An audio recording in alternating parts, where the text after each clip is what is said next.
Hey there, hey. Hi, it's Erin from the Witch of Saturn, And it's Jay from Iridescent Tarot.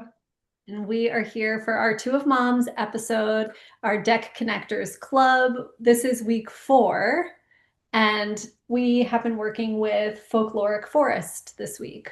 Yes. Can I just gush about this deck for a little bit? Yes, please do. Okay. I just want to spend an absurd amount of time just giving praise to the production quality of this deck. Like this is everything that I want in a deck. Even though we don't like tuck boxes, right? I was going to say, literally, one of the first things that I was going to say about this deck is I even like the tuck box.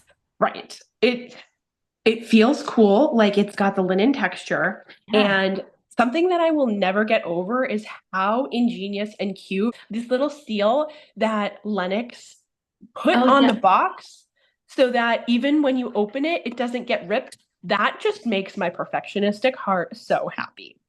I think that the if every deck that came in a tuck box came in a tuck box like this, I would have no need for bags for my Wow, deck. that's a big statement for you. I love this tuck. I'm not even going to bag this deck. I don't think. I think I'm going to keep it in the tuck box. I think that it's like the perfect combination of it's so compact, but it's functional and it looks nice. You can tell exactly what it is. If all of my decks lined up on a shelf like this, it would just be so harmonious. And I know that she said she's going to keep the style of like pretty much everything the same for the 4 or 5 in the collection. And I'm really excited about that because I think they're going to look so nice and neat all lined up in a row. And there's something about the like what they did with the inside where like the flap down there is I don't it, you know, at the tuck box where like you take the cards out and then you go to put them back in and they're not going back in or they're not going Yeah. back in easily. Like this does not do that. Well, it did it for me once, but It doesn't I put cannot as lie. much as other decks, I feel It doesn't last, but it did do it for me once. like. Okay. I cannot lie.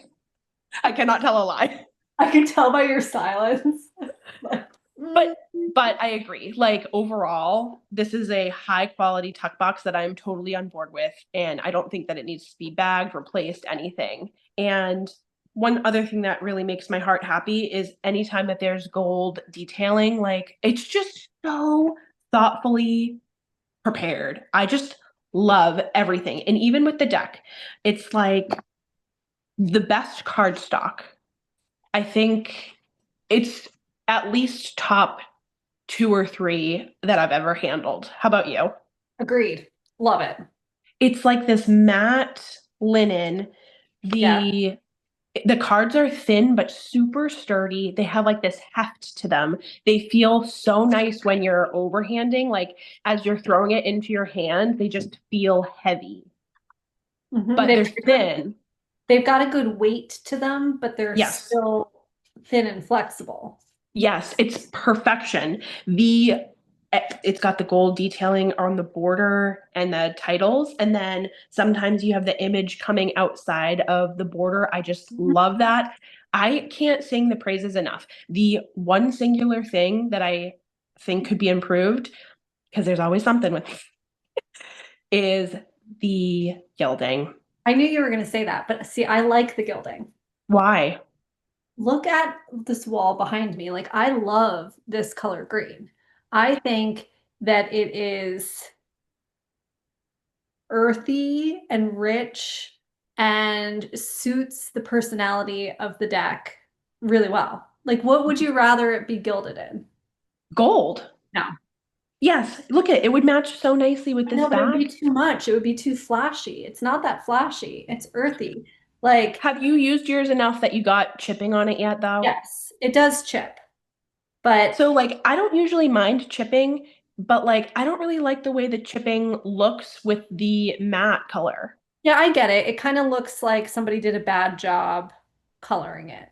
Yes, yeah, you're right. The more that you use it and the more chipped it looks, the better it looks. But at the beginning stages of the chipping, it looks really not great. Yeah, I mean, I can see that. I'll give you that, but I still love it. I don't care.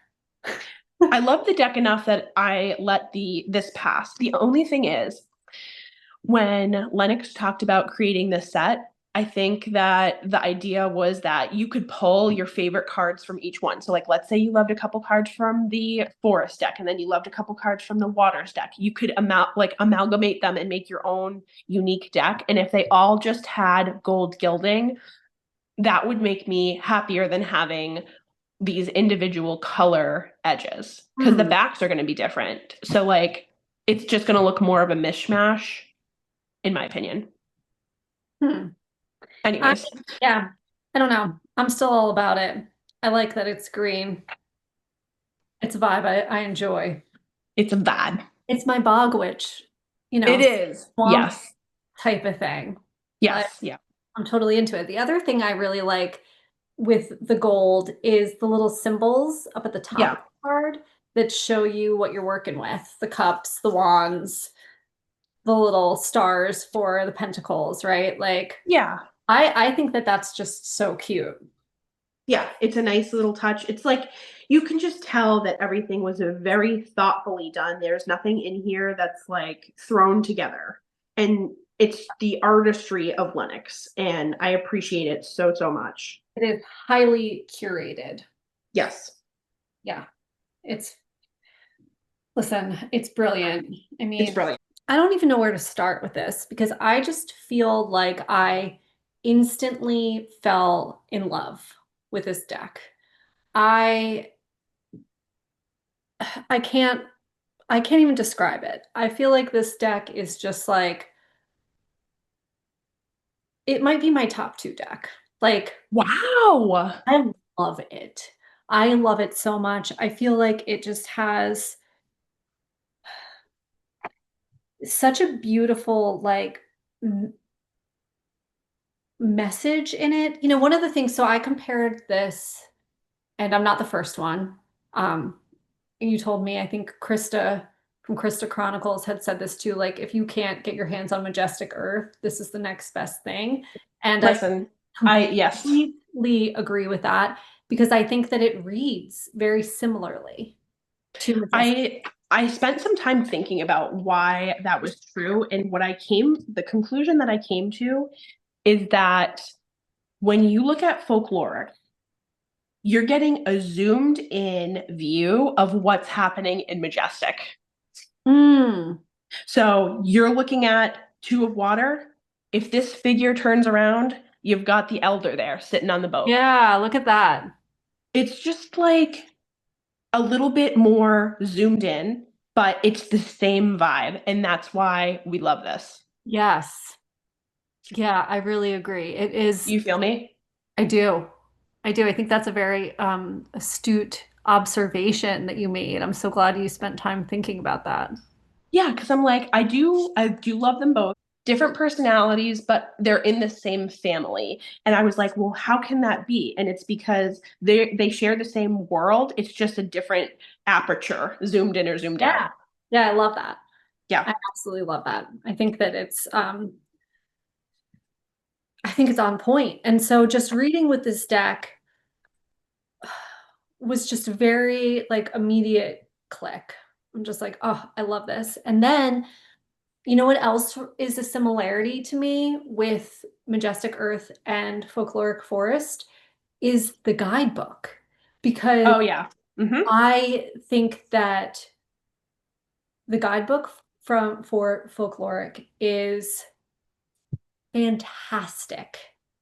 It's very, like you said, it's similar in the way that it gives you a succinct message, but it's so poignant. You're like, oh yeah, this is all I need. I only need these three little Yes. paragraphs to glean so much value from my reading. Yeah, and I love the way that she kind of broke down those three paragraphs into it like each has its own kind of function. Yes. I haven't formulated this completely in my brain yet, but it seems to me like the first one kind of describes the artwork, right? Yep. And then the second one really takes you deeper into the artwork and the meaning of the tarot card, right? Yes. And then the third is like a little bit more of an advice type of perspective. Do I you, think that the last one is kind of how or she like ties this it, how it's tied into the sword? folklore. Okay, you're right. See, I told you I knew something was going to misfire there. No, but you're spot on with the first two. I hadn't kind of parsed that out, like the differences between the two, but now that you say it, I'm like yes and yes. And then Okay. the last one is where we're trying to venture into the Finnish and Northern European folklore and mythology, and that's where it's talked about is that In last some of paragraph. them, but then there's some that, okay, so you're right, and I think I'm right too, because like I just pulled out the world, and the last paragraph is, which is right there in front of you, the apple is the world card. And it says, as a late summer or early autumn fruit, apples signify a time of harvest, abundance, and preparation for winter. Its ability to be preserved could sustain life through challenging periods. So it does tie into like the historical or the folklore part, but there's something in there that also seems to me like very practical advice and Mm. on how people of the times and now can work with the energy of the card in a more mundane way. So that's why it kind of sometimes reads to me as advice. Does that make sense? Yes, it does. I think that there might be like it's possible that sometimes if like there wasn't a direct connection between the folkloric information, that this was a good way to bridge that last paragraph. And Yeah. that's how it kind of worked out. Yeah, something about it, I don't know. It just always felt very like that last paragraph felt very like grounded in the real world or something to me. Mm, okay. So how did your interview spread go? Six of Swords right in the center, which is that card. It's actually right in front of you with it's like a bridge going through the cave. Yeah. Uh, or the two, rock faces. And I was just like immediately pulled in, like, oh yeah, I'll follow you in there. Like, let's go. Uh, I yep. felt very much like, and that was us together as this deck. The strength of this deck literally showed up as strength, which I thought was, what did you say? You're like, that's so meta. It is. I love that. I was like, yeah. And then the weakness was the lovers, which is a card that shows, let me see if I could find it really quick. Um, this body of water where the water meets the rock and this white flower kind of growing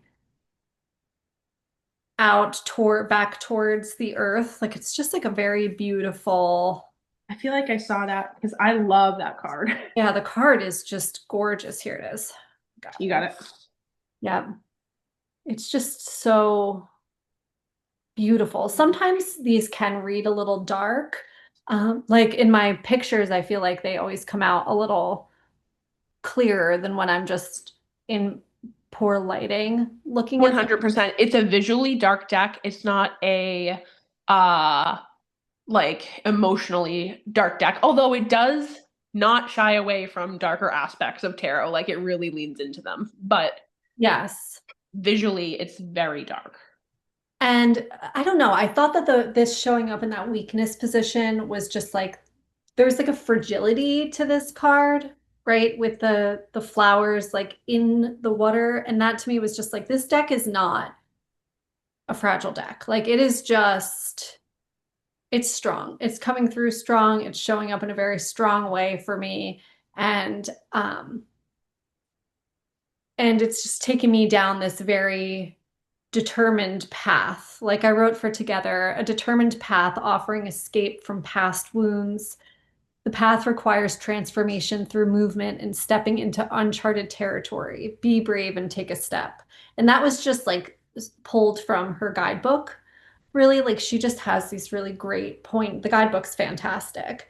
And I just loved like right from the jump with the interview, I was like, oh yeah, let's do this. Although it was really funny that it had me as the Queen of Swords, which is that squawking goose. This one, I thought that was hysterical. I'm like, oh, she calling you out. Here I am. But it's funny because that archetype of Queen of Swords is like not the first time somebody's called me that. Oh boy.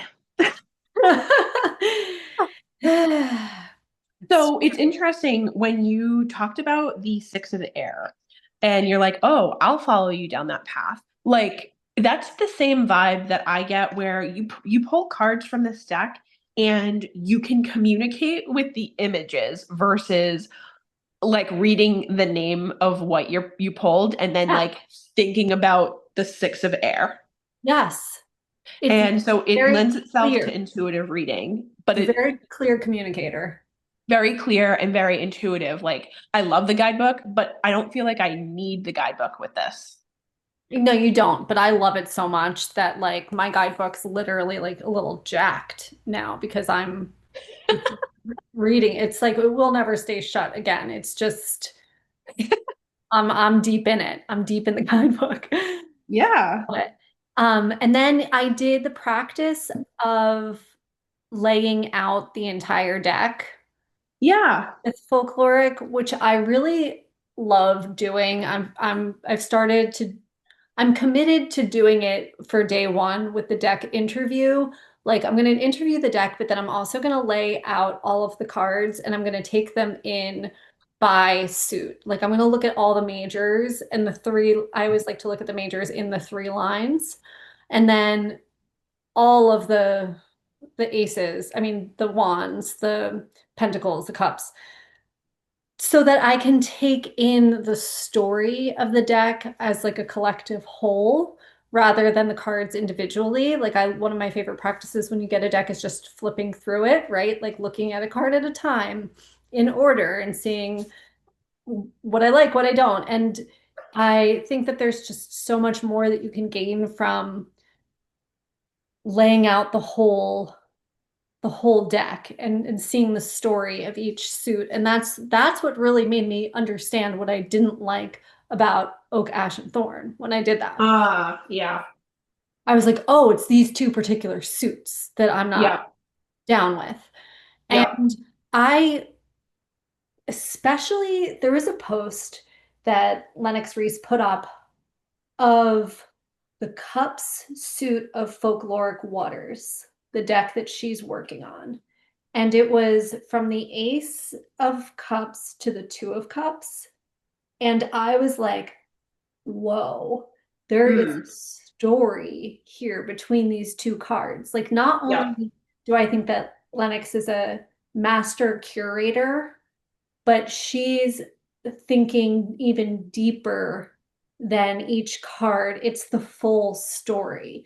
So I Yes. think to really understand this deck in particular on a deeper way, you have to take it in as a whole as well as individuals. Does that make sense? Yes. That totally makes sense. And I think that um it's clear when you lay them out the way that you did. And you can go to my Instagram to see that because I did post pictures of them that way. And the only thing I would say is that the only part of this deck I didn't find super intuitive are the courts. Like for that, I really did want to turn to the guidebook and be like, okay, like why is this squawking goose the Queen of Swords? Like Yeah. Yeah. there is an intuitive, you can figure it out, but I also wanted to kind of know like what was the conscious choice behind that, instead of just relying on my own understanding of the animal because it is a deck based in mythology and folklore as one of its, you know, main foundational pieces. Yeah, that and you were like, there's got to be another meaning other than me being a squawking goose lady. You're like, I'm searching for something else. Please give me something else. What else is there? So what did you find? Oh, and it was good. Wait, hold on. Okay. I'll get the guidebook for that one because let me please find some redemption here. Please, please. Like, Although often seen gliding gracefully on serene waters, the swan acts as a guardian, fiercely protective of its territory, sending a clear warning: tread carefully or face the consequences.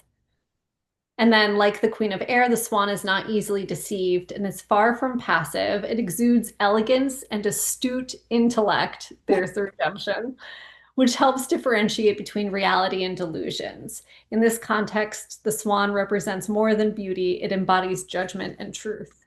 And so for that, I was like, see, I Mm. like the squawking goose. It's not the beautiful like swan like Yeah. visual on the lake, right? Yeah. Yeah. There's things to pull out of that you're like, yes, and also I think that's accurate. Like those descriptors are like very applicable to you. Yeah, it's a swan. It's not a goose. There we go. Whatever. It's a swan. Beautiful. So, I mean, just but that gives you this deeper understanding of why this particular animal was chosen for this particular court personality or identity, right? Yes. Yeah. So, what was your interview like?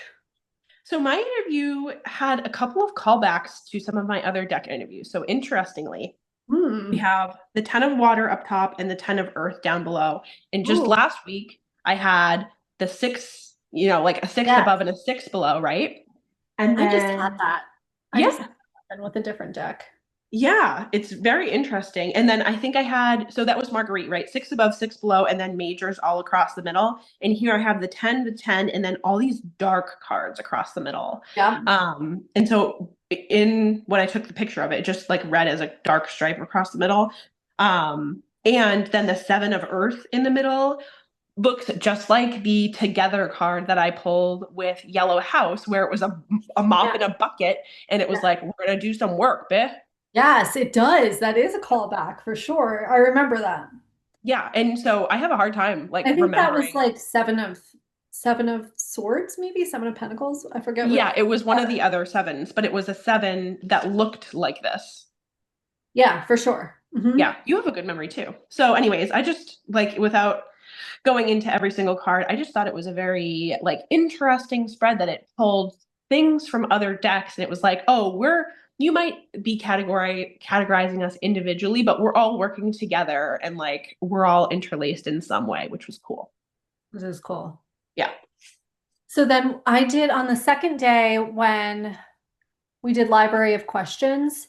Yes. That was the day where I pulled this. That was a wild day because I picked the You Are Persephone spread for this like I've been having these vibes of like a dive into the underworld. It was kind of this theme that was coming up in my readings like the whole week. And I was like, I'm just going to lean into that then. Like, all right, I'm Persephone. Let's go into the equinox energy and see what's, down below the surface. And so I pulled cards from Folkloric Forest for that spread. I got Judgment. That was a stalker card of mine, not only in this deck, but just in general. You're like, there's Judgment again. Yes. And the Lovers showed up again for me here. It Uh, even came up in my spread looking for you. yeah. Don't blame me for that. And then this was the spread that I was like, you know what? I'm pulling cards from Majestic Earth on top of this. Like, I want to deepen this and do like a past, present, future energy from Majestic Earth and see how they read together. And I was not disappointed at Love. all. And then it was wild because later that day, I took out this deck that I haven't used much. It's called Witches of Legend. And I got it just because it looked really witchy, but when it came, I was like not crazy about the card stock and I don't know. I'm like I gotta use this deck and it's more like a research deck because I wanted to like pull a deity and read the guidebook and kind of just sit in that energy. That's my purpose for it. And so I did that day and I got Persephone and I was like, you can't make it up. You When know? you had posted that picture, I was like, oh, did you intentionally pull this to work with Yeah. the energy? Because that was Oh, so much of a coincidence. yeah, it was, well, it was not a coincidence. And it was like I laughed. I was like, of course it is. It's just Yeah. one of those. I love it. That's why I love this stuff so much. Like you cannot make it up. It's hysterical. Like I'm just like, all right, yep, we're on point. We're supposed to be here. Let's roll with it. Let's go. Little winks from the universe to you. Yeah, totally. So that was a really great day. I felt like this is another time that I was just like, yes to this deck. Library of questions. This is the day that I posted a picture being like, I look with a spread Yeah. from Mavon. And but it's 4 days early, but I don't care because I don't have my Yeah. crap together enough to do this on the right day. Yes, totally. Yeah. And so that I got Magician, Maiden, Two of Air, Ace of Water, and Nine of Air. That's like a big spread for you. Yeah, it was. And I think that it's easier for me to read bigger spreads with folkloric than say even with orc ash and thorn. Oak ash and thorn or Marguerite. Like she needs to be small. Oh yeah, for sure. So yeah, I'm not gonna read all the details of that one. And then my next one I did with Spread Machine. I thought this was really cool. So with Spread Machine, a lot of the times I will specifically pick cards from it to pull as like spread positions. But for this one, I just randomly shuffled and let whatever came out like be the spread. So community, society, and environment was like the topic. And then commit and compromise were my two cards. And Oh, for interesting. those, I pulled commit to the Six of Earth and compromise the Ten of Fire. So in the context of community, society, environment, I really looked at commit being like committing to that give and take, being like more generous with the community, kind of like trying to be a little bit more. Just to interject something really quick. Yes. So interesting, those two cards like are very societal community oriented with Yes. these, right? And then the berries, like this is like a farmer's market. Like, you know what I'm saying? Yes. Like It there, all works together. yeah, it's just very much like right off the bat, you're like, you see the vibe. You see the vibe and you have like the cards that came out from Spread Machine being three C words, like what's the Yeah, community? Where do we commit? Where do we compromise? It yeah, just like all flowed very nicely. yeah. Um, yeah. And then with this Ten of Fire, what I had written is like feeling overwhelmed by endless tasks and like that personal freedom being lost in the face of responsibilities. And so just like having to balance like what I'm doing personally and how I'm feeling with what's going on in the world and how I want to show up in the world. Yeah. Did you pull something in the center or no? No, because I considered Just community use to that the be the umbrella. focus area, Oh, and okay, I I love just that. pulled one from each. That's very cool. I like that. See, I wouldn't think to do that. So that's why I love like how we learn from each other's practice. Yeah, and I would have pulled a card for this, but I read that the category for it is focus areas, and I was like, oh, that Oh, makes sense. Like, if I focus on my community, what are the things that I need to do? yeah. Okay, that's awesome. Yeah. Um, on my next Oracle day, I chose to pair with this new to me deck called Story Through Stone. We love her. We love her. Well, we learned about her through Moonflower Moments, made me buy it. This is one of those. Yeah.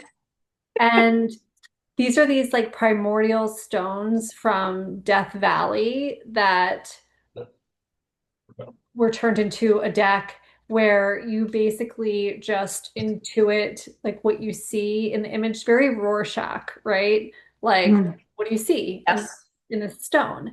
And I thought that it would lend well to the vibe of Folkloric Forest.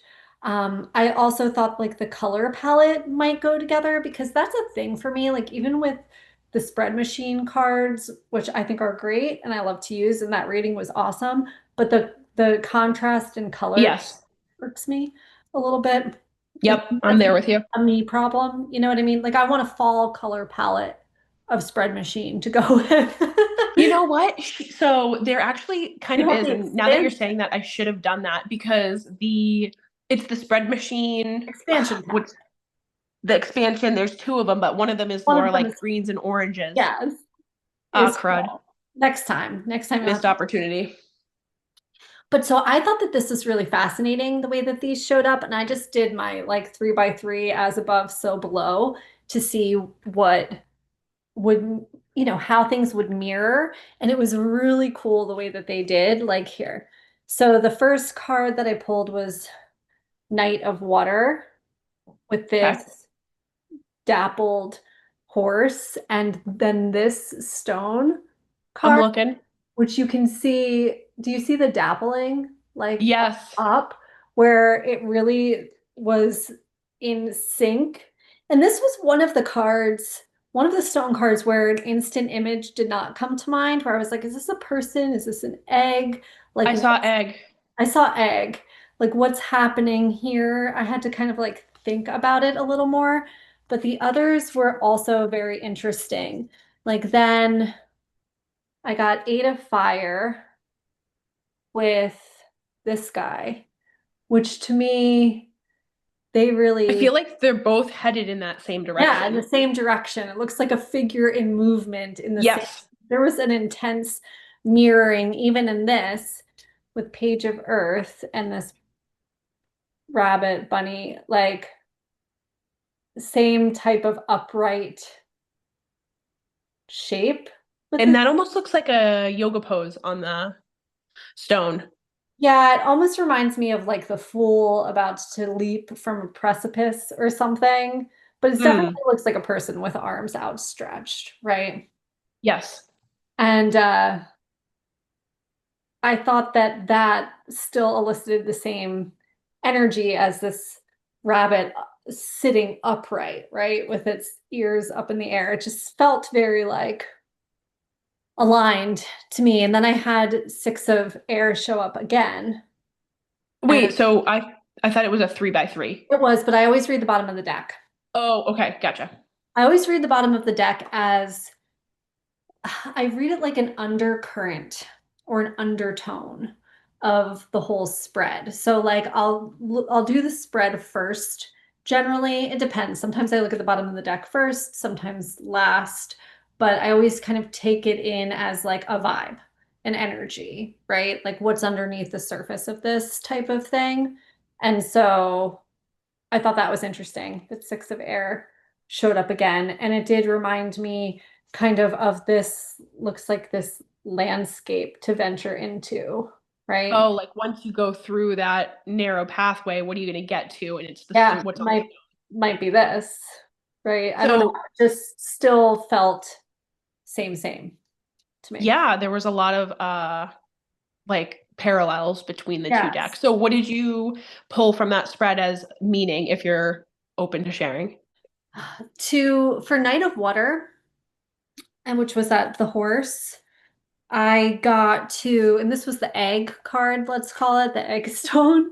Yeah. Um, I wrote, follow the path of the heart, not the mind. With its distinctive markings, the horse halts before moving forward on its own path, not out of duty, but out of an instinctual calling. Mm.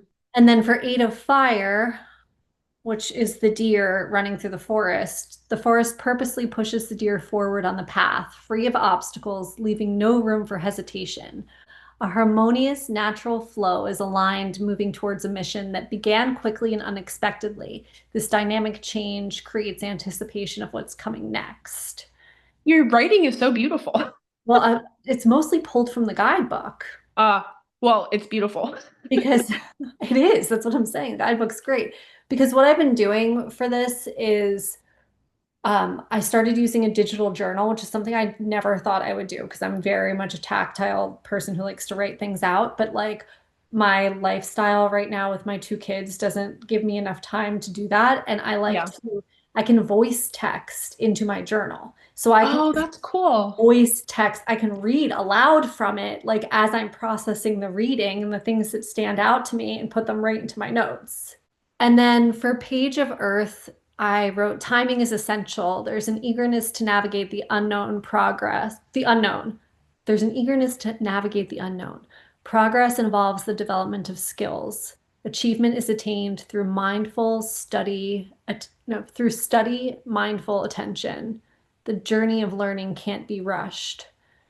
So to me, this reading was very much about like moving through the world, like very heart-centered, following my instinctual calling, knowing that I'm like on this path in the flow that's moving quickly, but also that like let things unfold in their own time. Mm. And then the bottom of the deck being six of air was just that, again, that like follow the path. Yeah, That's like yeah, a big vibe for me right now. It's like, I don't know where all of this is leading. I don't know. I'm following my passion and I'm not going to worry about like how it's going to play out. I'm just yeah.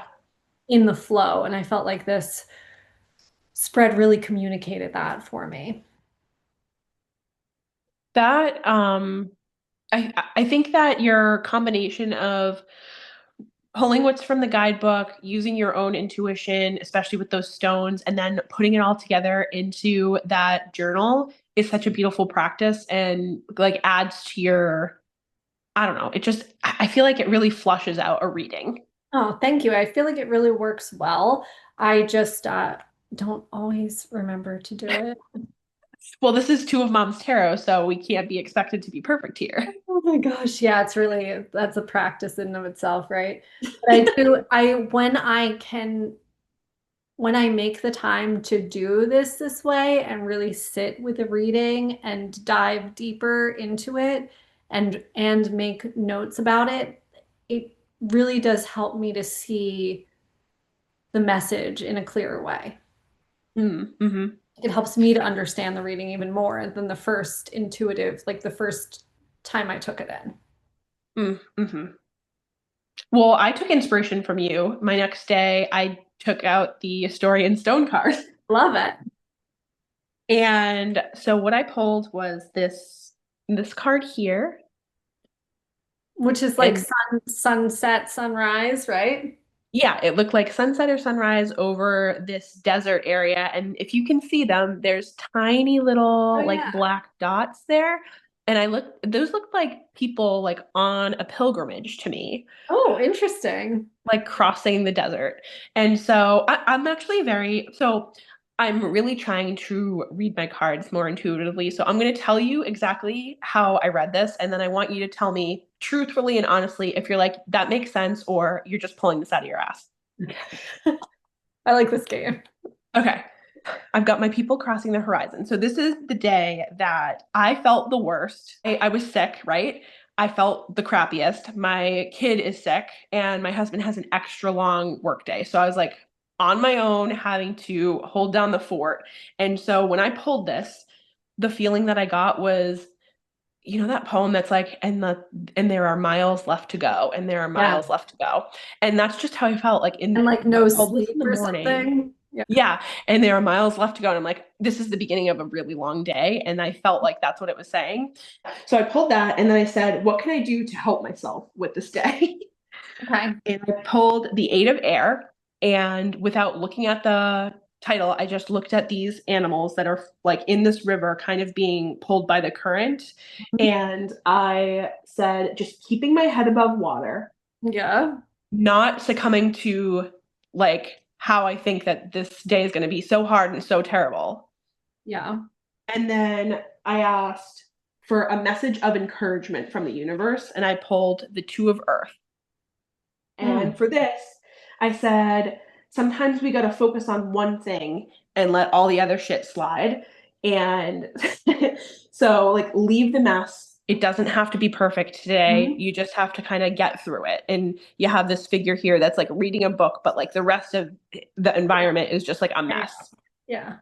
What do you think? Oh, I think it's great. I think you're totally not talking out of your ass. That's like an amazing reading. And Okay. you know what's very interesting to me is that one of the teachings of Two of Pentacles, this Two of Earth, that always really stuck out for me came from one of my first tarot teachers, Lindsay Mack, where she would say, you only have two hands. Mm. right? Like the juggling of the Two of Pentacles, and it's like literally like look at what's in your hands. Is it what you need to be holding right now? Is there something you need to put down so that you can pick something up in its place? Like that to me is just very much a card of motherhood where like Uh, there's only two hands. Like you can only do so much, and what's your priority? What needs to be the focus? And in this case, it's like you've got to keep your head up and get through the day and just focus on like taking care of yourself, taking care of your child. And like you said, I think that this card in particular, this was one I'm glad we're talking about because when I first pulled it, I was like, oh, this is a really interesting depiction of Two of Pentacles. mhm. I went right to the guidebook because I was like, what is going on here? It was also one that I found a little hard to see. And so I was like, what is this?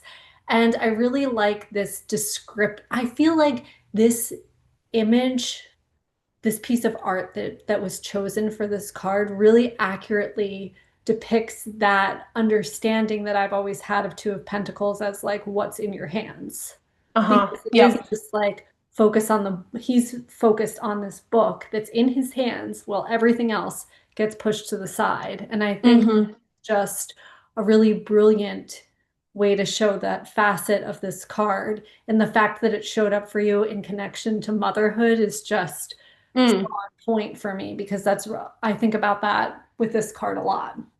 Well, I'm glad that I showed it and described it then because truthfully, and I will cut this part out too, but I was like getting in my head a little bit about reading intuitively. It's easy to think that, like, oh my gosh, I'm reading this wrong. Like, there's no wrong way to read it, you know? Like, you could be like, this is what this means to me. And I could be like, those aren't the definitions of the cards at all. But, like, that's the message that came through for you. So, Right. that's the message that came through for you. Like, there's just, I think the practice of tarot is one of the biggest hurdles of it is that trust and confidence in your own ability, you know? Yeah. It grapples with the perfectionism, right? Yeah. Because Oh, yeah. you like I think that I want to go to the guidebook to like make sure do double check my answers to make sure that they're right. Yeah, exactly. I totally get it. I totally completely understand that on such a deep level. And it's Yeah. like the work is to really trust yourself as a Yeah. reader. And you're fantastic. Like, Thank you. I Thanks. really, Because yeah, I was like, oh, maybe I should just stick to the guidebook if like my yeah. moving on. Okay. What's your next one? Because I was kind of a little bit, I don't want to say I was behind because I was still working with Folkloric Forest, but I was like doing my own thing with her and I Yeah. wasn't sticking as much to like the script. I got really excited about because the deck that we both ordered, Lennox Reese's new deck, Good Old Grandma, which is not the name of it. It's Great Grandmother's Faded Frontier, this oracle deck of Polaroids with one collaged piece in them is really cool. And this came yesterday, so I was excited to use these two together and was really not expecting like the way this deck just like bitch slapped me, man. I was like, you seem so unassuming with your Polaroid pictures. And yet, no, it was pretty intense. And it's funny because on Instagram, Lennox had said like that her grandmother was like a tough lady. I was like, oh, it comes through. Um, Have you ever seen the stupid tortilla challenge of people where they like smack each other in the or face the with a tortilla? tortillas, like that, I'm way too Capricorn to ever be like, think that's funny or be into it. I'm just like, what are you doing with your life? But that is So what it felt like. I feel like there's the card, one of the cards that you pulled is the mild disguise, which has like a grilled cheese across her Yes, face. And I felt like it was the universe taking like a grilled cheese and slapping you in the face with it. it did feel like I got a grilled cheese in the face. Yeah, that's the vibe I got. Whew, it was intense. I was like, oh my gosh, I was not anticipating that.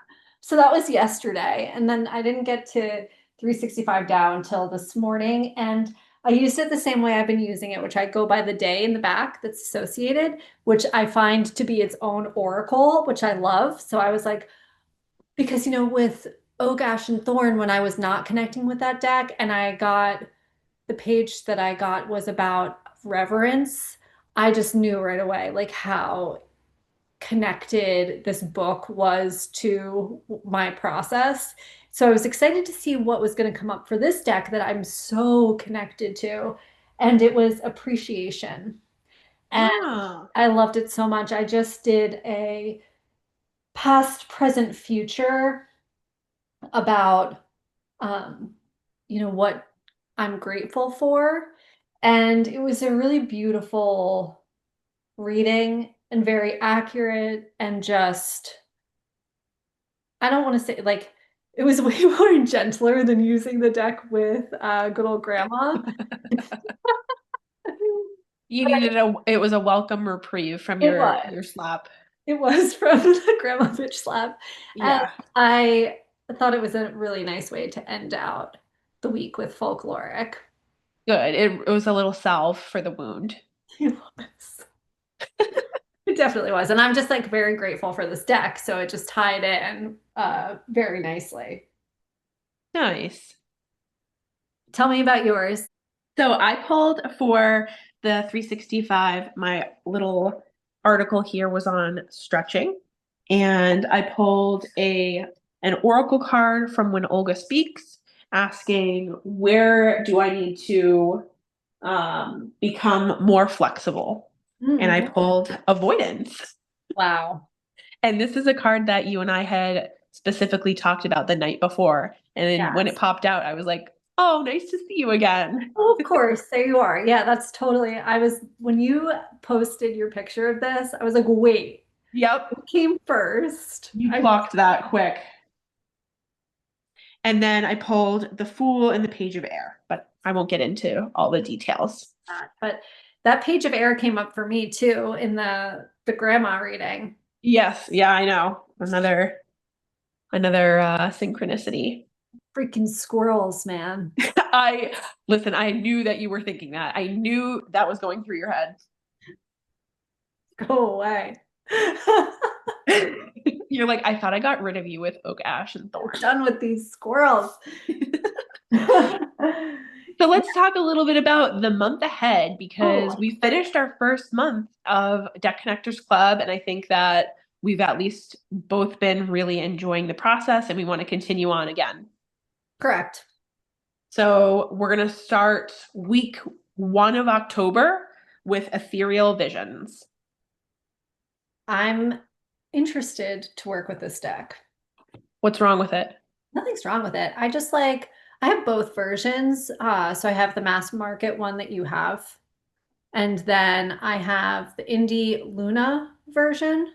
Okay. And I have read with it a little bit. It's I liked it more than I thought I was going to read with. So I'm like interested to see kind of like I don't have like an instant click with it. I don't know. It's just I'm excited. Okay. And the other thing to be excited about is the week that we are using this deck, we're going to be having another special guest, and that's Peekaboo Rose, Julie. She's going to be joining us. So we're super, super excited about that. Yay. Yep, that's gonna be great. So that'll be week one. What's week 2? And you know what? I have to say, so that originally I was like, I don't feel like this is a very fall vibes deck, Ethereal Visions. But after doing my video on Libra season, I think it's a very Libran type of deck. So I think it will be a good choice With for the gold gilding and the beautiful artwork, just like like, it's yeah, the very Venusian. like art, well, it's very art deco, right? Yeah. Or what's that other style? Art Nouveau. I don't Yes. Yes. hard to Yep. it's hard for me to tell. But I think that it's very Venusian. And it does seem like a very airy deck to me too. Yes. Agree. Then week 2, we are going to be doing. Ugh. Oh my God, I can't wait to watch you go through this week. Tell us how excited you are about this deck. I don't even have to tell you. I can just show you with the way that I'm throwing it around. This is Miss Mary L. You got to give her a chance. This is going to be a really good experiment for Deck Connectors Club. Like, let's So see how you come out versus how you go in. This is a deck that I've known about for many, many years. And I think that one of the people who love it a lot is Simon at the Hermit's Cave, I believe. And anyways, we were watching Afton's channel, and she had mentioned that, right? She heard that Marielle was potentially going out of print. So you had heard somebody say that. I remember. Yeah. So basically, we wanted to get our hands on a copy. So we each bought one, and I pretty much immediately knew that this was not going to be for me, and I wanted to just send it back. And Erin was like, "No, no, no, no, no, no, no, no, I'll give it a shot." So Yeah, you I'm gotta, like, very, just try it, you know? yeah. So I am very unwillingly going to try to connect with this deck. Well, I found that article that Bennabelle Wen wrote about it, and she was basically like, buy this deck, which I don't think she Yes. says super often. And so I was Right. like, you can't be wrong. And I have not even opened the deck yet, but I have read some of the guidebook, and I'm all about the guidebook. Like it, but it is, I will say that it does seem like it's way more of a me vibe than a you vibe. Yes. Why I'm kind of excited to like force you to work with it for 5 days to just Force me. It's true though. see like if it opens you up to a different energy or something. We'll see. Yeah. After that, we're going to move on to a very exciting new acquisition for both of us, which is the Discovering Beauty Tarot. Yeah, can't wait. Yep. And then our last week is going to be the Lacrimosa Tarot. Which I'm also super excited about. This is one that I had slated for winter only for myself. And you were like, why wouldn't you use this for Halloween? And I was like, oh, you're right. So Totally. Like this is a good deck for that. So yeah, I'm excited about the timing of that for sure. And me too. I don't think I'm gonna, I might, because mine just came. I don't know if I'm gonna use it before then. Yeah, I think saving it is a cool I kind of idea. like to save it and then jump into the energy through the experiment of Deck Connectors Club. So I love that. Yeah. I've had this for a while, so I have definitely played around with it a bit, but this is one that for me I need more connecting to. but I got the unmarked version. Yes. So I've got to spend at least a little bit of time like figuring out what card is which. She still has, so she put the numbers on them. You just don't get the title. Okay. So you're not going to be lost in the sauce. Don't worry. All right. I'm gonna take a picture of everything laid out like I do anyway, so I can reference back if I have to. Don't you worry. It will happen. I got a system. All All right. right. Well, This is this was great. so fun. All We'll right, talk to bye. you later. Signing Bye. out.